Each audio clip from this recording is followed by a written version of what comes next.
दोस्तों, आज की वीडियो में हम बात करने वाले हैं कि लोग बहाना क्यों बनाते हैं और उन बहानों से कैसे बचा जा सकता है।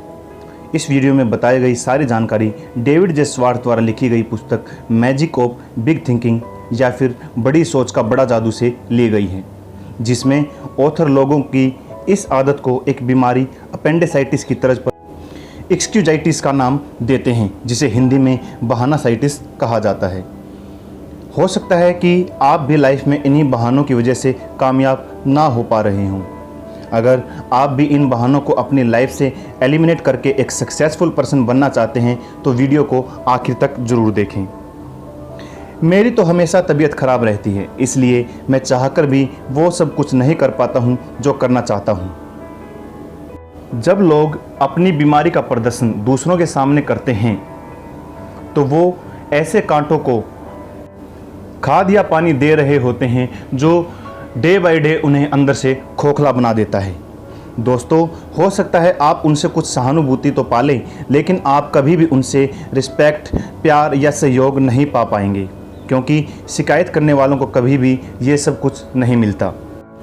अगर आप बीमार भी हैं या फिर फिजिकली चैलेंज्ड हैं तो भी ये सब बाधाएं कभी भी आपको सफल होने से नहीं रोक सकती। अगर ऐसा होता तो अरुणिमा सिन्हा, जिन्हें 2011 में चलती ट्रेन से फेंक दिया गया था कुछ बदमाशों के द्वारा और जिनके एक पैर को काटना पड़ा तथा स्पाइनल कॉर्ड में भी बहुत सारी इंजरीज उनको आई, लेकिन बावजूद इसके उन्होंने वर्ल्ड की हाईएस्ट माउंटेन्स पीक पर भारत का झंडा फहराकर यह दिखा दिया कि सोच की विकलांगता शरीर की विकलांगता से अधिक भयानक होती है। और दोस्तों, स्टीफन हॉकिंस का नाम आपने सुना होगा, जो एक थियोरेटिकल फिजिस्ट और कॉस्मोलॉजिस्ट थे। वो एक खतरनाक बीमारी एमोट्रोफिक लेटरल स्लेरोसिस से ग्रस्त थे, जो ग्रेजुअली इंसान की बॉडी को पूरी तरह पैरालाइज बना देती है। लेकिन उन्होंने कभी भी इस बीमारी को अपनी सफलता के मार्ग में बाधा नहीं बनने दिया और न जाने कितने हज़ारों एग्जाम्पल हमें लाइफ में ऐसे मिल जाएंगे।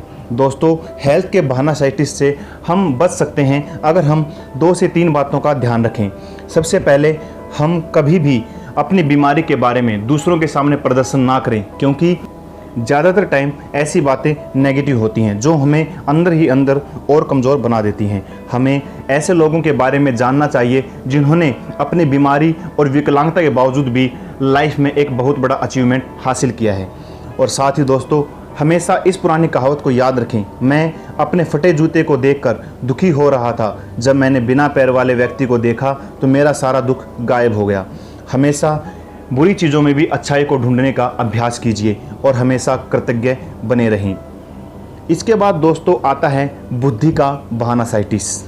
अक्सर हम अपनी बुद्धि को भी अपनी असफलता के लिए दोष देते हैं। हमारे पास तो इतनी बुद्धि ही नहीं है कि हम लाइफ में कुछ बड़ा अचीव कर सकें। जबकि दोस्तों, बुद्धि का सफलता से कोई भी खास लेना देना नहीं होता। साधारण बुद्धि वाला व्यक्ति भी बड़ी सफलता हासिल कर सकता है, बशर्ते वो ये जानता हो कि बुद्धि को सही तरह से इस्तेमाल कैसे किया जाए। एक बहुत तेज बुद्धि वाला व्यक्ति अगर नकारात्मक सोच रखता है, नेगेटिव सोच रखता है या फिर वो पेसिमिस्ट तथा अनविलिंग है, तो वह उस साधारण बुद्धि वाले व्यक्ति से जिसकी सोच पॉजिटिव है, जो ऑप्टिमिस्ट और विलिंग है, बहुत कम अचीव कर पाएगा। एक बार किसी देश के बहुत बड़े डॉक्टर एडवर्ड टेलर से किसी ने पूछा, क्या कोई भी बच्चा साइंटिस्ट बन सकता है?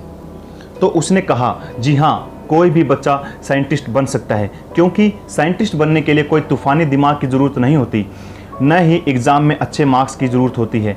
उसके लिए ज़रूरत होती है तो रुचि की। जिस भी बच्चे की रुचि विज्ञान में होगी वो साइंटिस्ट बन सकता है। अब वो कितना महान साइंटिस्ट बनेगा, कितना ज़्यादा अपने फील्ड में करेगा, वो इस बात के ऊपर डिपेंड करता है कि बच्चे की विज्ञान के अंदर कितनी अधिक रुचि है।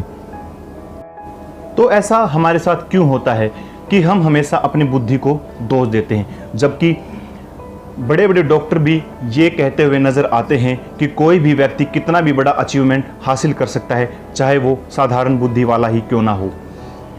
ऐसा इसलिए होता है दोस्तों, क्योंकि हम हमेशा अपनी बुद्धि को कम करके आंकते हैं, जबकि किसी दूसरे व्यक्ति को बुद्धि को ज़रूरत से ज़्यादा आंक लेते हैं, जबकि ऐसा नहीं होना चाहिए।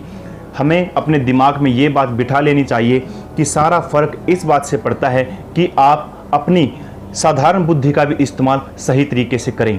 अगर आपके पास साधारण बुद्धि है और आप उसका इस्तेमाल सही तरीके से कर सकते हैं तो आप एक ऐसी बुद्धि वाले व्यक्ति से बहुत बड़ा अचीवमेंट हासिल करेंगे जिसको अपनी बुद्धि का इस्तेमाल करना नहीं आता। इस किताब में लेखक ने 4 बहानों का जिक्र किया है और हमने इस वीडियो में केवल 2 के बारे में ही चर्चा की है, क्योंकि अगर हम 4 के बारे में बात करेंगे दोस्तों तो वीडियो काफ़ी लंबा हो जाएगा। बाकी के 2 बहानों के ऊपर नेक्स्ट वीडियो हम लेके आएंगे। तो आज की वीडियो में इतना ही दोस्तों। आपको वीडियो कैसी लगी कमेंट्स करके ज़रूर बताएं। अगर वीडियो आपको वाकई अच्छी लगी है तो लाइक वाला बटन ज़रूर दबा दें और साथ ही वीडियो को दोस्तों के साथ शेयर करना ना भूलें ताकि वो भी वीडियो का लाभ ले सकें। और अगर आपने अभी तक आस्तिक वर्ल्ड चैनल को सब्सक्राइब नहीं किया है तो लाल रंग का सब्सक्राइब बटन दबाकर चैनल को सब्सक्राइब कर लें, जो कि बिल्कुल फ्री है। और साथ ही बेल आइकन को प्रेस करना ना भूलें जिससे आने वाली वीडियो के नोटिफिकेशन सबसे पहले आपको मिल सकें। जोश, जुनून और जज्बे के साथ हमें जीतना है। थैंक यू सो मच दोस्तों।